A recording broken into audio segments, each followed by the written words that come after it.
Ya, kita di sini di Pondok Bina Insani.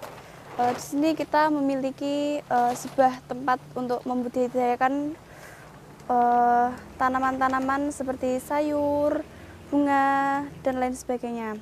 Nah, kita menyebutnya sebagai greenhouse. Di sini kita mempunyai beberapa jenis tanaman yang kita budidayakan di sini, seperti ada cabai, ada terong, daun mint, lidah buaya, dan bunga-bunga lainnya. Tomat juga ada. Nah, di sini kita pertamanya dari awalnya kita dapat materi dulu. Setelah kita cukup paham tentang materi yang disampaikan, kita belajar praktek. Dari pertama kita pembibitan. Pembibitan kita lakukan di greenhouse ini mulai dari kecil-kecil, dari tumbuhan kecil seperti ini. Ini adalah tanaman cabai. Nah, setelah nunggu agak besar, nanti dipindahkan ke tempat sini yang lebih lahannya lebih luas agar lebih bisa tumbuh lagi. Tidak hanya cabai, juga terong, tomat, lainnya juga seperti itu. Nah, di sini kita menunggu sampai kira-kira 2 minggu, 3 minggu. Setelah itu dipindahkan ke dalam polybag seperti ini. Di dalam polybag agar lebih tumbuhan agak bisa lebih tumbuh lagi. Untuk tanaman tomat kita hanya sekali panen, habis itu udah. Jika musim hujan seperti ini, karena ini di dalam area yang agak tertutup, makanya kita nyiramnya karena musim hujan hanya sekali dalam sehari. Jika di lahan yang terbuka, maka kita menyiramnya sehari 2 kali. Dalam pemberian pupuk seperti ini, ya seperti pupuk organik seperti ini kita gunakan biasanya untuk tanaman seperti ini 2 minggu sekali. Kalau tidak seperti misalkan seperti tomat, kita gunakan pupuk hanya sekali saat ini pencangkulan.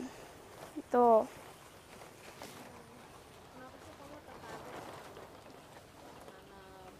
Iya, karena di sini kita lebih menyukai lebih gimana ya?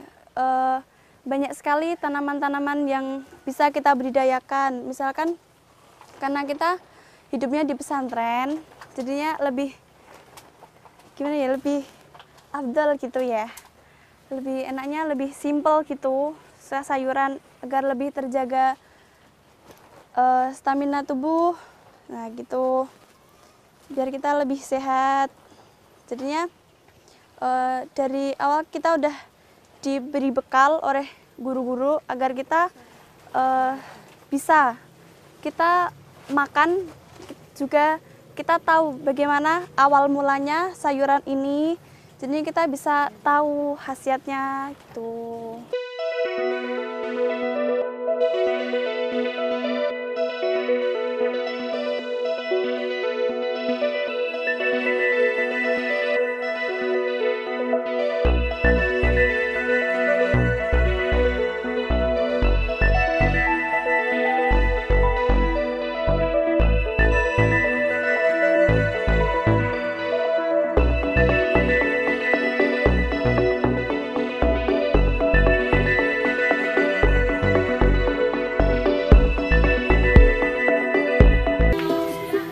Kita saling sharing, termasuk dengan kelompok Tani Al Barokah, kita sharing, termasuk mencari celah-celah mana yang sekiranya potensi, yang sekiranya ramah lingkungan, termasuk dengan pertanian organiknya. Karena jujur banyak produk-produk ini kan dengan zat-zat kimia yang mungkin untuk jangka panjang ini kan akan mengganggu untuk kesehatan manusia. Makanya inovasi-inovasi yang terbaru, perkembangan yang terbaru, yang ramah lingkungan, termasuk kelompok-kelompok tani dan masyarakat kita, ini kita ada semacam kerjasama gitu.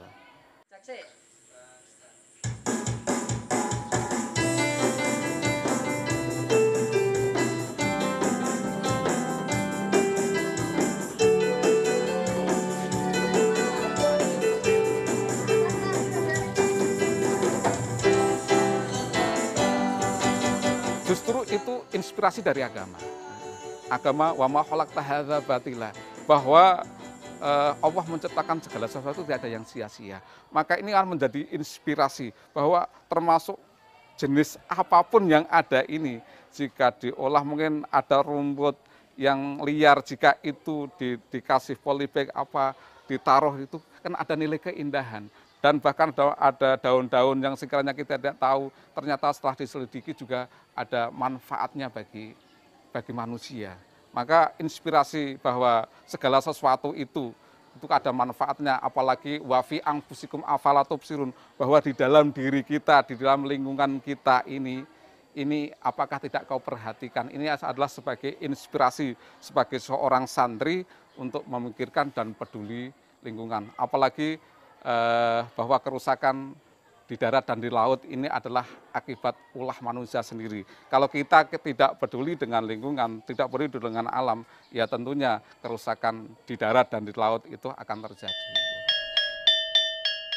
Justru saya secara pribadi merasa bangga bahwa anak-anak itu punya kreasi, punya inisiatif, bahwa mau peduli terhadap lingkungan, mengolah hal-hal yang tadinya kurang ada faedahnya itu bisa menjadi berdaya guna. Saya punya prinsip bahwa sebaik-baik manusia adalah orang yang bisa memberi manfaat kepada orang lain, antara lain juga memanfaatkan barang-barang yang ada itu.